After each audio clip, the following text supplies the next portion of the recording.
अस्सलाम वालेकुम, मैं हूँ अलीना फारूक शेख। मुल्क में इंतखाबी सरगर्मियाँ और गहमा गहमी इस वक्त हमें नज़र आ रही है, जहाँ रैलियाँ निकाले जा रही हैं, जलसे हो रहे हैं और इंतखाबी मैनिफेस्टोज डिस्कस कर रहे हैं। हम भी अपने तजियाकारों से उनकी राय जानेंगे इसके ऊपर। लेकिन एक बड़ी सियासी जमात पाकिस्तान तहरीक इंसाफ के लिए ड्रॉबैक ये हुआ कि उनका मनपसंद निशान बल्ला उनके पास नहीं रहा। लेकिन पाकिस्तान तहरीक इंसाफ अभी भी इलेक्शन कमीशन की वेबसाइट पर एक रजिस्टर्ड सियासी जमात के तौर पर मौजूद है, यानी वो डीलिस्ट नहीं हुई है। अब इससे सवाल ये पैदा होता है कि क्या पाकिस्तान तहरीक इंसाफ के पास इलेक्शंस के बाद पार्लियामेंट के अंदर अपने दावे के मुताबिक पूरी कुव्वत के साथ रहने का ऑप्शन अभी भी मौजूद है? जैसे वो कहते हैं ना, पिक्चर अभी भी बाकी है। तो क्या पाकिस्तान तहरीक इंसाफ के लिए इलेक्शन सिंबल न मिलने के बावजूद ये कंफर्टेबल पोजीशन में होगी कि इलेक्शंस के बाद वो अपनी मेजॉरिटी और एक ताकतवर पोजीशन के साथ पार्लियामेंट में रह सके? इसके ऊपर अंसार अब्बासी साहब ने आज खबर लिखी है और उस खबर के साथ साथ उन्होंने राय भी शामिल की है, क्योंकि इसके ऊपर, इस मामले के ऊपर, इस नुक्ते के ऊपर दो राय पाई जा रही है। अनवर मंसूर खान साहब साबिक अटॉर्नी जनरल भी रहे हैं, उनकी राय ये है कि पाकिस्तान तहरीक इंसाफ को क्योंकि सिर्फ उनसे सिंबल छीना गया है और पाकिस्तान तहरीक इंसाफ सियासी जमात के तौर पर लिस्टेड है, जो दो अलग अलग चीज़ें हैं। अगर वो सियासी जमात के तौर पर लिस्टेड है तो आज़ाद जो रहनुमा हैं वो इलेक्शंस के बाद सियासी जमात को ज्वाइन कर सकते हैं, और जो रिज़र्व सीट्स हैं वो भी बिल्कुल इस पार्टी को उसी तादाद में जो भी बनेगी इनकी पार्टी पोजीशन उसके हिसाब से मिल सकती हैं। लेकिन कुंवर दिलशाद साहब जो कि इलेक्शन उमूर के ऊपर काफ़ी उनका उबूर है, वो ये समझते हैं कि पाकिस्तान तहरीक इंसाफ को डीलिस्ट होना चाहिए एज अ सियासी जमात भी। जो सुप्रीम कोर्ट का फैसला है, सिंबल नहीं उनको अलॉट हुआ, उसके नतीजे के तौर पर। तो अब ये ज़रा गुत्थी भी सुलझाने की कोशिश करते हैं और अपने तजियाकारों से ये भी पूछते हैं कि इस सिलसिले में पाकिस्तान तहरीक इंसाफ का मुस्तकबिल क्या होगा। हम इस डिस्कशन के लिए ज्वाइन कर रहे हैं एजाज सैयद साहब, रीमा उमर साहिबा, सलीम साफ़ी साहब और इरशाद भट्टी साहब भी हमारे साथ मौजूद हैं। रीमा, आपकी राय सबसे पहले जानना चाहती हूँ, क्योंकि बहरहाल ये एक कानूनी नुक्ता है और ये जो कन्फ्यूजन है इस दौरान कि सुप्रीम कोर्ट के फैसले के बाद सिर्फ सिंबल उस जमात को नहीं मिला है, लेकिन आज़ाद हैसियत में जो भी रहनुमा होंगे वो as a party Tehreek Insaf को बाद में ज्वाइन कर सकते हैं और पार्टी की हैसियत से उसकी पोजीशन पार्लियामेंट में होगी, और फिर ऑब्वियसली जो मखसूस नशिस्तें होंगी वो भी उनको अलॉट हो सकती हैं। तो आपकी इसके ऊपर क्या राय है, क्या ऐसा हो सकता है? जी शुक्रिया लीना। कल मैं शो में नहीं थी तो मैं जजमेंट की कुछ बात करना चाहती हूँ। प्लीज मुझे टोकिएगा नहीं, थोड़ी शायद लंबी बात हो जाए, फिर मैं बाद में आपके जो अभी आपने सवाल पूछा है उसका जवाब दे दूंगी। जब ये फैसला आया सैटरडे की रात को, तो मुझे एक तरह से बहुत खुशी थी, क्योंकि बहुत से जो तज्जिया निगार थे, एनालिस्ट थे, जो ओपिनियंस आ रहे थे, वो फंडामेंटल राइट्स और आइन की बात कर रहे थे। मैं सिर्फ पीटीआई की बात नहीं कर रही, ओवरऑल जो एक ओपिनियन था उसमें पहली बार मैंने देखा कि इतना एक अहम सियासी नौयत का फैसला आया है जिसके सियासी रेप्रिकॉशंस हैं, लेकिन स्टार्टिंग पॉइंट जो एनालिसिस का है वो है आइन, और आइन में खास तौर पे फंडामेंटल राइट्स आर्टिकल 17(2). पहले ऐसा नहीं होता था। जब पैनामा और पैनामा से जुड़ी बाकी जजमेंट्स आती थी तो आइन की और 17(2) की बात होती ही नहीं थी, हम फंडामेंटल राइट्स को नहीं देखते थे। लेकिन अब मैंने देखा कि ऐसा नहीं है, एक तब्दीली आई है हमारे एनालिसिस में, हमारे फ्रेमवर्क में। लेकिन फिर उसके अगले दिन एक बहुत ही अजीबोगरीब चीज हुई। जो लोग आइन और फंडामेंटल राइट्स की बुनियाद पे इस जजमेंट पे तनकीद कर रहे थे, कहा गया वो डॉक्ट्रिन ऑफ नेसेसिटी, या फिर आप इसको कहें एक बहुत ही हमारी तारीख का एक स्याह टर्म डॉक्ट्रिन ऑफ नेसेसिटी, नजरिया जरूरत, वो उसकी हामी कर रहे हैं। वो चाहते हैं कि अदालत नजरिया जरूरत को वापस हमारी जूरिस्प्रूडेंस में लेके आए। अलीना, नजरिया जरूरत क्या है? कि आप आइन की पामाली करें और उसको आप जस्टिफाई करें ऐसी वजूहात की बुनियाद पे जो आइन में नहीं दी गई, कि रियासत के लिए, रियासत को बचाने के लिए हम आइन तोड़ेंगे और अदालतें भी यही माने। ये है नजरिया जरूरत। नजरिया जरूरत है फंडामेंटल राइट्स की नफी। यहाँ पे जो लोग फंडामेंटल राइट्स की बात कर रहे हैं, आइन की बात कर रहे हैं, उन्हें आप कह रहे हैं नहीं, आप चाहते हैं अदालत नजरिया जरूरत लेके आए। मुझे बहुत खौफनाक लगा है ये ट्रेंड कि हम हमारी जो माजी है, हमारी हिस्ट्री है, उसके इस तरह की चीजों को इस तरह हमने उनका मजाक बना लिया है, इस तरह हम उनको इस्तेमाल कर रहे हैं। दूसरी तरफ हमने देखा चीफ जस्टिस मुनीर जो थे उनका जो है कंपैरिजन करने लग गए लोग जस्टिस काजी फायजीसा के साथ। अलीना, कुछ तो एक प्रोपोर्शनेट रिस्पॉन्स होना चाहिए। जस्टिस मुनीर की जब हम बात करते हैं, उन्होंने इसी तरह डॉक्ट्रिन ऑफ नेसेसिटी को इस्तेमाल करके एक एक्स्ट्रा कॉन्स्टिट्यूशनल कुव्वत निजाम मुल्क में इन्फोर्स होने दिया। इसको हम आज जो हुआ है उससे कैसे कंपेयर कर सकते हैं, मुझे नहीं समझ आती। दूसरी बात अलीना, आइन की बालादस्ती और उसके बाद रूल ऑफ लॉ, कानून की बालादस्ती, इसका भी हमने एक मजाक बना दिया है। रूल ऑफ लॉ, मुझे नहीं मालूम उर्दू में जब आप ट्रांसलेट करते हैं उसकी क्या मानी निकलते हैं, लेकिन अंग्रेजी में जब हम रूल ऑफ लॉ की बात करते हैं वो रूल बाय लॉ नहीं है। उसका मतलब ये नहीं है आप कवानीन को इस्तेमाल करके इंसानी हकूक की पामाली करें। रूल ऑफ लॉ की बुनियाद ही इंसानी हकूक है। रूल ऑफ लॉ की बुनियाद ही ये है कि आपने रियासत की जो पावर्स हैं उन्हें चेक करना है। अदलिया का रोल ही ये है कि वो रियासत, उसमें इलेक्शन कमीशन शामिल है, एग्जीक्यूटिव में इलेक्शन कमीशन शामिल है, आप उनको आईनी और जो आपके फंडामेंटल हकूक हैं उनकी पामाली ना करने दें। इसको रूल ऑफ लॉ कहते हैं। वरना अगर आप रूल बाय लॉ में यकीन करें, फिर दानियाल अजीज, तलाल चौधरी, उनकी जो कंटेम्प्ट ऑफ कोर्ट की कन्विक्शंस हुई थी, हमने उस पर क्यों एतराज किया? वो भी आइन में था कंटेम्प्ट ऑफ कोर्ट, वो भी कानून में था कंटेम्प्ट ऑफ कोर्ट, हमारी कंटेम्प्ट ऑफ कोर्ट की ऑर्डिनेंस है। प्रॉब्लम ये है कि हमने एक मजाक बना दिया है एक आईनी इंटरप्रिटेशन, फंडामेंटल राइट्स जूरिस्प्रूडेंस को। हमारे मुल्क में इस वक्त अगर आप बात करें, पूरी दुनिया में जो फंडामेंटल राइट्स जूरिस्प्रूडेंस है, हम उसको कहेंगे कि ये रूल ऑफ लॉ की नफी है, ये नजरिया जरूरत है, जबकि असल में वो उसके बिल्कुल ऑपोजिट है। फिर अलीना, अभी सुप्रीम कोर्ट का एक फैसला आया है 62(1)(f) पे, इसको भी प्लीज हमें समझने की जरूरत है। आइन में एक प्रोविजन है 62(1)(f), वो कहती है एक अदालत की डिक्लेरेशन अगर आ जाए कि आप सादिक और अमीन नहीं है तो आप सादिक और अमीन नहीं रहते।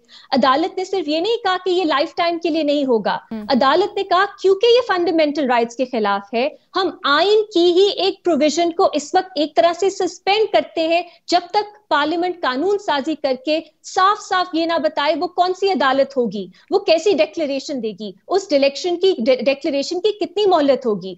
ये अदालत ने एक आईनी प्रोविजन के साथ किया। यहां पे सवाल क्या था कि सेक्शन 215 जो हमारा इलेक्शंस एक्ट का है, आइन का नहीं है। हमारा किस तरह होता है लीगल फ्रेमवर्क, अगर आप देखें, आइन है, आइन के बाद आपके स्टैट्यूट्स हैं, स्टैट्यूट्स के बाद आपके रूल्स हैं। आइन में कहीं नहीं लिखा कि election commission intra party polls की बुनियाद पे अगर वो नहीं होते तो इलेक्शन सिंबल आपसे ले ले। ये इलेक्शन एक्ट में एक प्रोविजन है जिसमें भी साफ तौर, वाजे तौर पे नहीं लिखा कि इलेक्शन कमीशन ये कर सकती है। इलेक्शन कमीशन की जब हम बात करते हैं यहाँ पे कि आप तो फिर इलेक्शन कमीशन को बिल्कुल रिडंडेंट बना देंगे, उनके सारी ताकत, उनकी सारे इख्तियार उनसे ले लेंगे। आइन इलेक्शन कमीशन को ये इख्तियार नहीं देता कि वो पॉलिटिकल पार्टीज को रेगुलेट करे। और ये सिर्फ पाकिस्तान में नहीं है, भारत में कहा जाता है उनका इलेक्शन कमीशन सबसे पावरफुल है। उनके पास भी ये इख्तियार नहीं है कि उनकी पॉलिटिकल पार्टीज को वो रेगुलेट करे, उन्हें कहे कि आप इंट्रा पार्टी पोल्स करवाएं, नहीं करवाएंगे तो आपको डीलिस्ट कर लिया जाएगा, इलेक्शन सिंबल नहीं दिया जाएगा। इलेक्शन कमीशन का क्या ये रोल होना चाहिए या नहीं, ये सवाल था सुप्रीम कोर्ट के सामने। अब इस पे इख्तिलाफे राय हो सकती है। मेरी राय में सुप्रीम कोर्ट का फैसला गलत था। उन्होंने इलेक्शन कमीशन को एम्पावर किया जबकि कानून में एम्बिग्विटी थी, उसको इस तरह पढ़ना चाहिए था जो फंडामेंटल राइट से कंसिस्टेंट हो, जो हमारी माजी की जूरिस्प्रूडेंस से कंसिस्टेंट हो, जिसमें कहा गया है कि पॉलिटिकल पार्टीज जो हैं उनको बहुत एक तरजीह दी गई है, उनको अहमियत दी गई है, और ये कहा गया है कि उनके इंटरनल अफेयर्स में आपने इंटरफेरेंस नहीं करनी इलेक्शन कमीशन ने। ये हमारा माजी है। एक और हमारा माजी है अलीना, जनरल मुशर्रफ ने इसको एक्सक्यूज बना के कि हमने पार्टीज में जमहूरियत लानी है, बहुत सी कानून साजी की। 2002 में उन्होंने आइन में तरमीम की और 17(4) लेके आए आइन में, उसमें कहा गया इंट्रा पार्टी पोल्स जो हैं वो मैंडेटरी हैं, लेकिन पार्लियामेंट ने 18वीं तरमीम में उसको रिपील कर दिया, खत्म कर दिया। तो अब ऐसी हम बात कर रहे हैं कि हम इंट्रा पार्टी पोल्स जिनकी हैसियत एक स्टैट्यूट की है, स्टैट्यूट में भी वो पाए जाते हैं, हमने उसे आइन से कंपेयर कर दिया और हमने कहा आइन से वो बालातर हैं, वो प्रेसिडेंस लेते हैं। कितनी अजीब बात है। फिर लोग कहते हैं कि नहीं, आर्टिकल 17(2) में भी रिस्ट्रिक्शंस हैं, लिमिटेशंस हैं।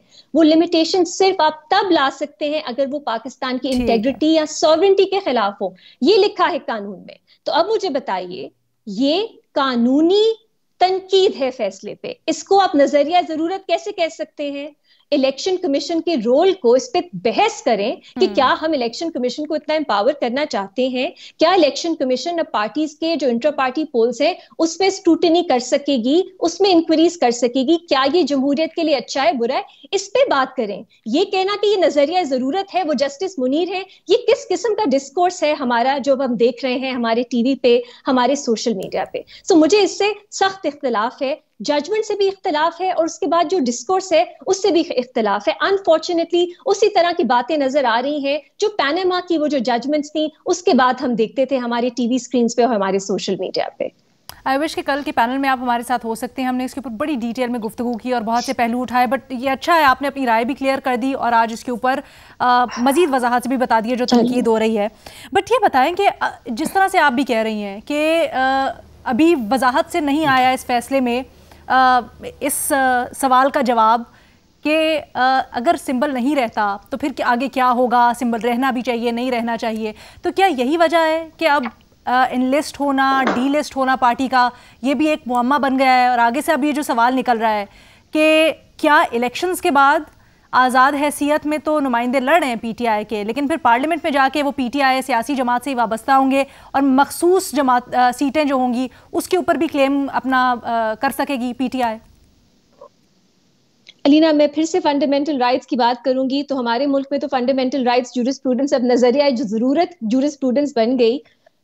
कानून में जो इलेक्शंस एक्ट है उसमें पॉलिटिकल पार्टीज को इस तरह नहीं डिफाइन किया गया कि पॉलिटिकल पार्टी वो है जिसके पास इलेक्शंस में एक यूनिफाइड सिंबल है। आइन कानून में तो ये नहीं है, आइन में भी ये नहीं है, लेकिन जो रूल्स बने हैं इलेक्शंस एक्ट के तहत उसमें ये लिखा गया है कि इलेक्शन कमीशन जो कैंडिडेट्स होंगे, जो रिटर्न कैंडिडेट्स होंगे, उनको एक पॉलिटिकल पार्टी तब तस्वुर करेगी जब उन्होंने एक ही सिंबल के साथ इलेक्शन लड़ा होगा। ये अगेन आइन है, आइन में भी आइन का जो ताज है, क्राउन है, क्राउनिंग ग्लोरी है, वो फंडामेंटल राइट्स हैं। उसके बाद आइन की बाकी प्रोविजंस आती हैं, फिर कानून आता है, फिर रूल्स आते हैं। रूल्स में ये दिया गया है, कानून में ये नहीं दिया गया, बल्कि कानून में अगर आप सेक्शन 66, 67 पढ़े, वो ये एक तरह से गुंजाइश पैदा करता है कि अगर एक पॉलिटिकल पार्टी नॉमिनेट करती है लोगों को और वो अपने पेपर्स पे अपनी एलिजेंस जाहिर करते हैं कि वो एक पार्टी के नुमाइंदे हैं और वो सर्टिफिकेट भी देते हैं इलेक्शन रिटर्निंग ऑफिसर्स को, तो फिर वो उसी पार्टी के कैंडिडेट तस्वुर होंगे। आपको अगर आप कानून पढ़ें तो आपको ये इंटरप्रिटेशन, अगर आप फंडामेंटल राइट से कंसिस्टेंट इंटरप्रिटेशन करें तो ये बनती है, और फिर आप इलेक्ट हो भी जाएं, आप पॉलिटिकल पार्टी तहरीके इंसाफ के मेंबर ही रहेंगे। इसके अलावा जो लोग इंडिपेंडेंट्स भी अगर इलेक्ट होते हैं, उनके पास 3 दिन होते हैं, वो एक पार्टी में जा सकते हैं और फिर जो आपकी रिजर्व सीट्स हैं उसी की बुनियाद पे आपको मिलती हैं।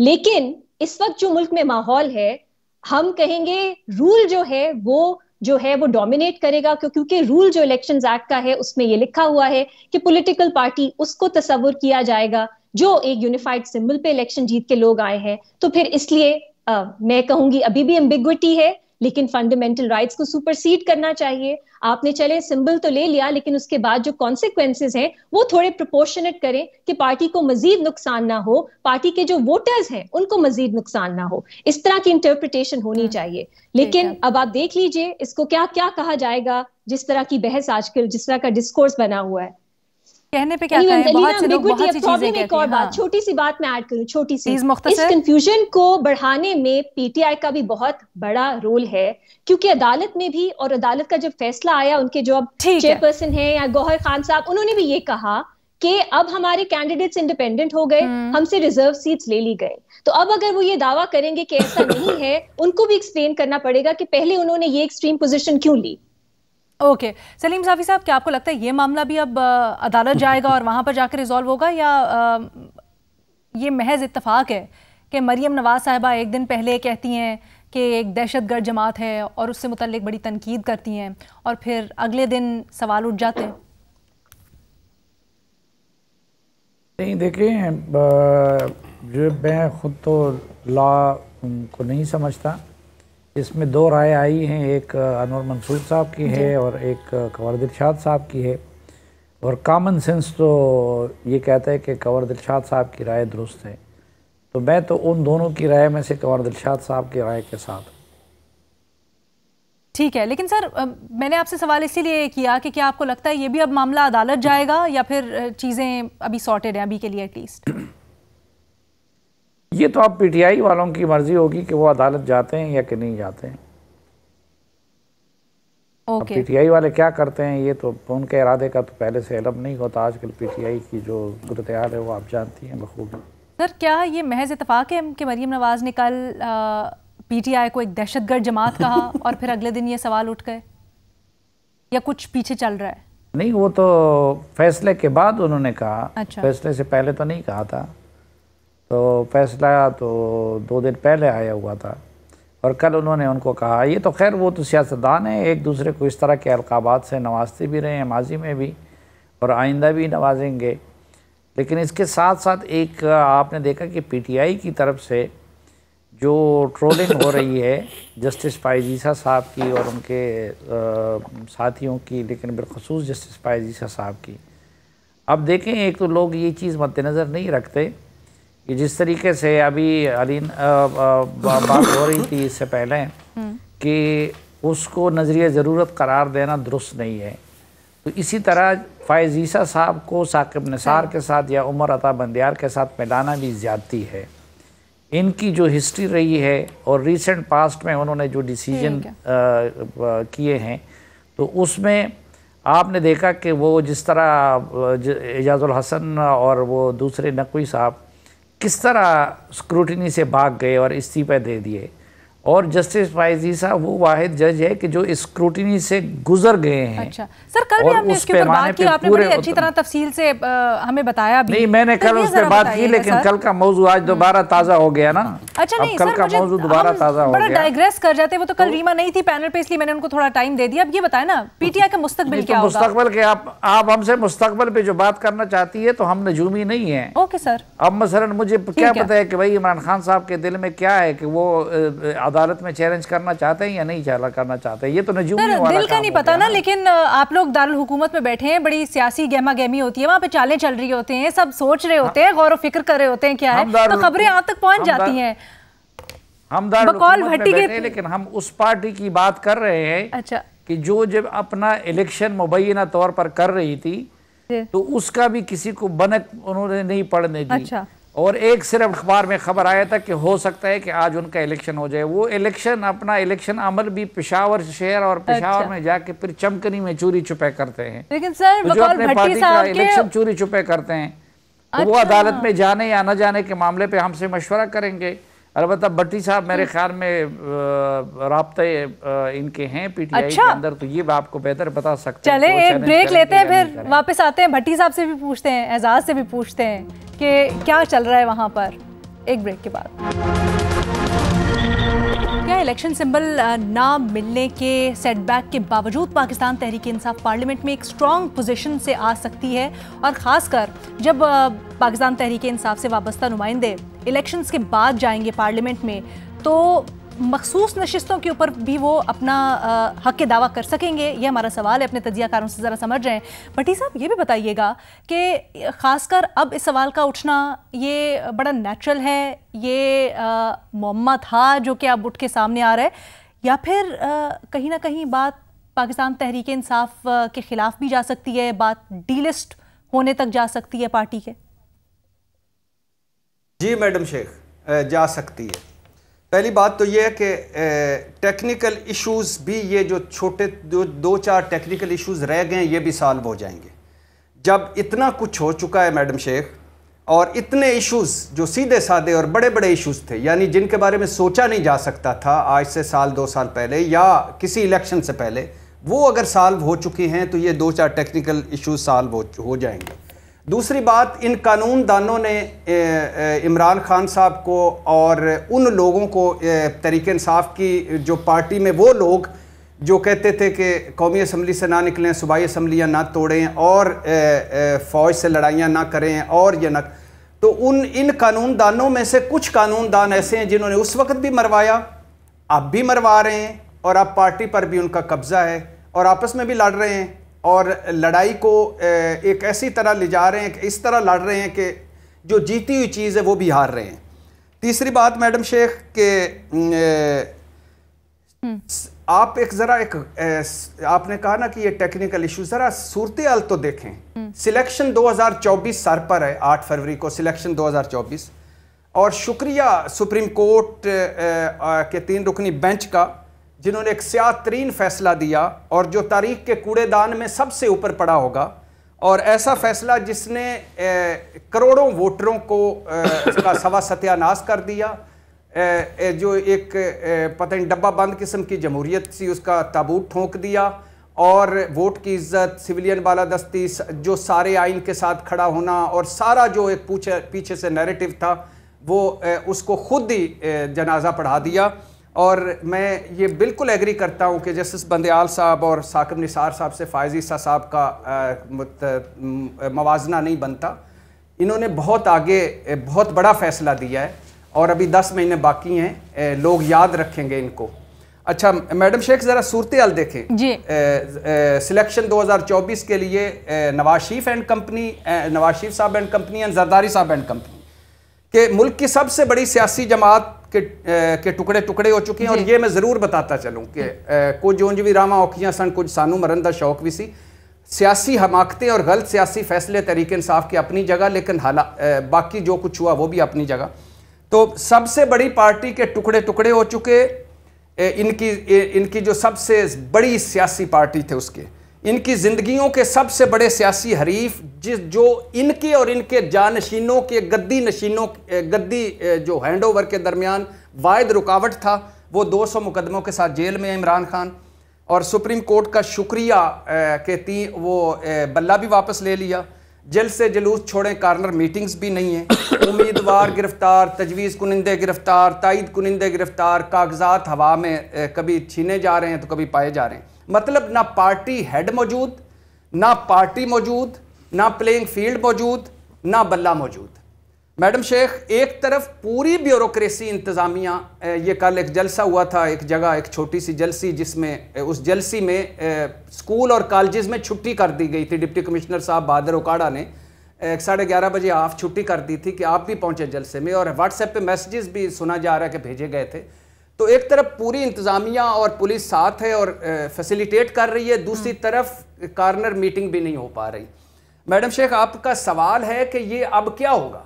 आप सुनिए आगे क्या होने वाला है। एक जो सुना जा रहा है कि पीटीआई उम्मीदवार जीत ही नहीं पाएंगे। अगर कोई जीत गए तो चंद एक को छोड़कर बाकी सारे जाएंगे पीपल्स पार्टी में या इस्तेकाम पाकिस्तान पार्टी में, या आज़ाद ग्रुप होगा, पीटीआई का ग्रुप नहीं होगा। फिर आगे आए, 2 केस हैं, ममनुआ फंडिंग केस है एक पड़ा हुआ इलेक्शन कमीशन में। इलेक्शन कमीशन की बताया जा रहा है कि इलेक्शन कमीशन एक्ट की दफ़ा 204 के तहत इलेक्शन कमीशन पहले ममनुआ फंडिंग जब्त करेगा, ये बताया जा रहा है मुबैना तौर पर, और फिर उसके बाद ममनुआ फंडिंग जब्तगी के बाद तरीके इंसाफ को बहैसियत पार्टी खिलाफ कानून करार देने के लिए अगली हुकूमत या वफाकी हुकूमत के पास एक ऑप्शन होगा, इलेक्शन एक्ट की दफ़ा 212 और आइन के आर्टिकल 17 के तहत। अब आगे आ जाइए, ये पुलिस रात भी अगर हो गया, अबूर हो गया, तो फिर दूसरा मरहला है 9 मई मुकदमात। 9 मई के मुकदमात में निगरान हुकूमत ने एक आला सतही कमेटी बना दी है। कमेटी सिफारशात मुरतब करेगी और ज़ाहिर है ये 8 फरवरी सिलेक्शन डे के बाद होगी, सिफारशात जाएंगी। तो अगली हुकूमत इन सिफारशात की रोशनी में तरीके इंसाफ को कालअदम करार दे सकती है बहैसियत पार्टी, और लिहाजा मामला आपने जैसे कहा बिल्कुल अदालत में जा रहा है। और ये जो ओकाड़ा के जलसे में वली-ए-अहद मुस्लिम लीग नून ने जो फरमाया, ये पहली दफ़ा नहीं फरमाया, इससे 75 दफ़ा पहले कह चुके हैं कि यह दहशतगर्द है, इससे दहशतगर्दों जैसा सलूक किया जाए, ये फितना है, इसका सर कुचलना है। और इसको एज ए सियासी जमात ट्रीट ना किया जाए। लेकिन भट्टी साहब, आपकी सारी बातें एक तरफ, लेकिन बसात एहतराम आप ये जो कह रहे हैं ना कि पार्टी की सियासी हिमाकतें एक तरफ, एक जुमले के अंदर इतना क्यूटली आप कह के निकले, सर पार्टीज का इसी वक्त तो टेस्ट होता है, तो ये सियासी हिमाकतें भी सही करने की जरूरत थी ना पीटीआई को अपनी। एजाज साहब, आप क्या देख रहे हैं पीटीआई का? एक जुमला ले लीजिएगा, एक सेकंड, ठीक कह रही हैं आप। कौमी असम्बली से निकलना, दोनों सूबाई हुकूमतें तोड़ना और फौज से लड़ना, ये वो 3 बड़ी हमाकतें थी जिन 9 मई जिसके नतीजे में हुआ। ये नहीं होना चाहिए था, लेकिन जो मैं कहता हूँ कि ना इस मुल्क में पहले 9 मई हुआ, ना इस मुल्क में जो तरीके इंसाफ के साथ हो रहा है वो पहले हुआ। अच्छा, ऑल्सो ये भी सवाल बनता है कि जो सियासी तौर पे सियासी चालें चली जा रही हैं, मुश्किल वक्त आता है और हमने देखा इससे पहले भी सियासी जमातों पे आया, लेकिन लीडरान ने उसका किस तरह से मुकाबला किया और उसकी काउंटर चाल क्या चली, वो बड़ा अहम होता है। वही बताता है सियासी जमात और सियासी लीडरान के अंदर सियासी एक्यूमेंट कितना है। एजाज, आप क्या देख रहे हैं? भट्टी साहब ने खाका खींचा, आपकी सिलसिले में खबर इत्तलात क्या है? ऑल्सो क्या पाकिस्तान तहरीक इंसाफ इन मुश्किलात से निकल सकेगी? सियासी पार्टियां जो हैं वो उनकी हिकमत अमली क्या है, 2 मिसालें मैं देना चाहूँगा। सबसे पहले नैब की, नेशनल अवामी पार्टी की, आपको याद होगा कि नैब पर पाबंदी आयद कर दी गई थी, फेडरल गवर्नमेंट की तरफ से उसे पाबंदी आयद कर दी गई थी। लेकिन क्या हुआ था, अगले दिन नैब ANP बनकर मैदान में थी और मौजूद थी और वो अपना काम कर रही थी। ये हम सब ने देखा, ये तारीख का सबक है। दूसरी एग्जाम्पल 12 अक्टूबर 1999 जब हुआ तो नवाज शरीफ साहब को, उस वक्त के जो प्राइम मिनिस्टर थे, उनको गिरफ्तार कर लिया गया और बाद में एक ऑप्शन के तौर पर उस वक्त PMLN को बैन करने की भी बात हो रही थी कि ये PMLN एज ए पार्टी मुलव्वस थी। उस वक्त इल्ज़ाम ये लगा था कि ये त्यारा हाईजैकिंग में, जो कि बाद में पता चला कि त्यारा हाईजैकिंग उन्होंने नहीं किया था, वो तो त्यारे में जो लोग थे उन्होंने किया था। तो उस वक्त क्या किया गया था, उस वक्त भी ANP की तरह जो नून लीग की क़यादत थी, उन्होंने एक हिकमत अमली का मुजाहरा किया था। पहली बात तो यह है कि उन्होंने सबसे पहले लड़ाई बंद की थी। जितनी उनकी लड़ाई उस वक्त की इस्टेब्लिशमेंट से हो रही थी, उन्होंने सियासी जमातों के साथ अपना एक अलायंस कायम किया था, गैर एलानिया अलायंस। और फिर हमने देखा था कि नून लीग इलेक्शन भी लड़ी, और इलेक्शन जब लड़ी तो जब ईवान के अंदर आई तो ईवान के अंदर उन्होंने लीडर ऑफ द अपोजिशन और पार्लिमानी पार्टी का जो लीडर है, एक चौधरी निसार और जावेद हाशमी को बनाया। जावेद हाशमी भरपूर फ्रंट फुट पे आकर लड़ने वाले थे, जबकि चौधरी निसार जो अली खान है वो बड़ी हिकमत का मुजाहरा करने वाले, तमाम लोगों को डील करने वाले के तौर पे उनको आगे लाया गया था। अब एक दफ़ा फिर तारीख़ के जो हम सबक हैं जो सीखते नहीं हैं, उसी के तहत हम दोबारा जो पाकिस्तान तहरीक इंसाफ है उसको ख़त्म करने की तरफ बढ़ रहे हैं। उनका जो इंतखाबी निशान वापस लिया है, कानूनी एतबार से उस फैसले की जो कानूनी जो दलाइल हैं वो बिल्कुल मौजूद हैं। लेकिन हम ये भूल जाते हैं कि सियासी जमातें पाकिस्तान जैसे मुल्क में सियासी लीडरों के मरहूने मिन्नत होती हैं। जब तक इमरान खान हैं उनकी पार्टी रहेगी। इमरान खान PTI हैं, आज आप PTI को बैन कर देंगे, इमरान खान इस PTI को ITP बना लेंगे या कोई और नाम ले लेंगे तो लोग उस पार्टी को मानना शुरू कर देंगे। आप उनसे बल्ले का निशान ले लिया, आपने बल्लेबाज भी नहीं लड़ने दिया, आपने उनको अलग अलग सिंबल्स दे दिए, तो उनको इसका सियासी नुकसान होगा। आम वोटर तक उनका मैसेज इकट्ठे नहीं जा सकेगा। लेकिन क्या पार्टी खत्म हो जाएगी? मेरा नहीं ख्याल कि पार्टी खत्म हो जाएगी। ये पार्टी किसी ना किसी सूरत में रहती है। फर्क क्या है? देखिए, एक शर्त है, अगर इमरान खान साहब अब 71-72 साल के हैं, वो इमरान खान साहब की सेहत ने अगर उनका साथ दिया तो ये वक्त बदल जाएगा और ये पार्टी रहेगी। सियासी जमातें बड़ी मुश्किल से बनती हैं। हमारी बदकिस्मती है, बदकिस्मती से कहिए, तारीख का अलमिया कहिए, कि सियासी जमातें हमारी इस्टेब्लिशमेंट की उंगलियां पकड़ के आई हैं सामने। भुट्टो साहब की तारीख को अगर आप शुरू करेंगी तो उन्होंने आगाज जो है वो अयूब खान से किया था, फिर अयूब खान से हटे और फिर उन्होंने अपनी पार्टी बनाई, और उस वक्त अयूब खान की जो एंटी लोग थे उन्होंने भी उनको सपोर्ट किया था, इस्टेब्लिशमेंट के अंदर से भी सपोर्ट किया था। नवाज शरीफ साहब ने भी अपने आगाज इस्टेब्लिशमेंट की उंगली पकड़ कर किया, इमरान खान साहब ने भी इस्टेब्लिशमेंट की उंगली पकड़ के किया, लेकिन फ़र्क है इमरान खान में और बाकी सियासी जमातों में और लीडरों में कि इमरान खान पॉपुलिस्ट बन गए और उन्होंने तमाम अदारों पर, अदलिया के ऊपर, मीडिया के ऊपर, फौज के ऊपर उन्होंने वायलेंस किया, हमले किए, धमकियां दी। बाकी लोगों ने ये काम नहीं किया, लेकिन एज ए पार्टी वो उस वक्त तक रेलिवेंट रहेंगे जब तक उनकी सेहत है, और अगर उन्होंने बाकी सियासी जमातों के साथ मिलकर काम करने की कोई अंदिया दिया। ये बड़ी अहम बात है, बड़ी अहम बात है। और ऐसे माहौल में जहां हम देख रहे हैं कि तुंद तेज़ बयानात चल रहे हैं, इलेक्शंस जब होते हैं तो रिवायती तौर पे ऐसे बयानात ही आते हैं। बिलावल भुट्टो जरदारी साहब ज़रा एक मुख्तलिफ पैगाम लेकर आए, एक छोटी सी ब्रेक, उसके बाद डिस्कस करते हैं। वेलकम बैक जी। जैसे कि हम बात कर रहे थे, अमूमन बड़ा चार्ज माहौल होता है जब इंतखाबी मुहिम होती है, और उसी दौरान हम देख रहे हैं कि काफ़ी सियासी जमातों की तरफ से भी कभी फैसले खिलाफ आने पर इदारों को, अदलिया को तनकीद का निशाना बनाया जा रहा है, कहीं पर सियासी मुखालिफिन के ऊपर तंद तेज़ जुमले कहे जा रहे हैं। वहीं बिलावल भुट्टो जरदारी साहब एक मुख्तलिफ पैगाम लेकर आए हैं, और वो कहते हैं कि सोचना चाहिए उन लोगों को जो आज मुखालिफिन के ऊपर तनकीद कर रहे हैं कि मुखालिफिन के साथ आज जो हो रहा है कल वो आपके साथ भी हो सकता है। बड़े मसले मसाइल हैं इस मुल्क में, तो ज़ाती नफ़रत, ज़ाती दुश्मनी की सियासत छोड़ें, इससे मुल्क को नुकसान हो रहा है, बल्कि अवाम का एहसास करें जो इतनी तकलीफ से गुजर रहे हैं। बिलावल भुट्टो साहब जो बात कर रहे हैं, क्या वो दुरुस्त है? सलीम साफ़ी साहब, पिछले अगर 1.5 साल में कुछ हुआ है, 1.25 साल में, तो उसमें तो बिलावल साहब शहबाज शरीफ के साथ हुकूमत में बराबर के हिस्सेदार थे, और अब भी अगर उनका कुछ इंस्टीट्यूशन की तरफ इशारा है तो बिलावल साहब उनके राइट साइड पे हैं, तो मुझे तो उनकी बात समझ नहीं आई। अच्छा, ऐसा तासुर जा रहा है एजाज कि वो कोई मुफाहमत की बात कर रहे हैं और सबको इकट्ठा मिलकर बैठने की बात कर रहे हैं, क्या आपको भी बयान की समझ नहीं आई, या फिर आप समझते हैं कि अच्छी बात है? वो मेरे ख्याल में अलेना, बिलावल पंजाबी में कहते हैं दुश्मन मरे तो खुशी ना करिए, अपने सजना भी मर जाना है। बेसिकली बिलावल बेसिकली ये बात कह रहे हैं, और मेरे ख्याल में बिलावल जो बात कह रहे हैं वो इतनी गलत बात नहीं है। बिलावल क्या कह रहे हैं? बिलावल ये कह रहे हैं कि अगर आज एक पॉलिटिकल पार्टी या एक पॉलिटिकल लीडर के ऊपर जो कुछ हो रहा है, इसके ऊपर अगर आप खुश हो रहे हैं तो ये ना करें, कल आपके ऊपर भी होगा। और सारी सियासी जमातों के साथ ये हुआ है, पाकिस्तान पीपल्स पार्टी के साथ ये हुआ है, ज़ियाउल हक के दौर में क्या हुआ है, पीपल्स पार्टी के साथ कोड़े मारे गए हैं। बेनज़ीर भुट्टो साहिबा के साथ क्या हुआ है, उनको दहशतगर्दी का निशाना बना दिया गया है। नवाज शरीफ साहब के साथ क्या हुआ है, उनको पाबंदे सलासल किया गया है। फिर जलावतनी उन्होंने देखी है, उनकी वाइफ की डेथ हो गई जब वो जिला वतन थे, फिर वो बेटी के साथ आए और उन्होंने गिरफ्तारी दी।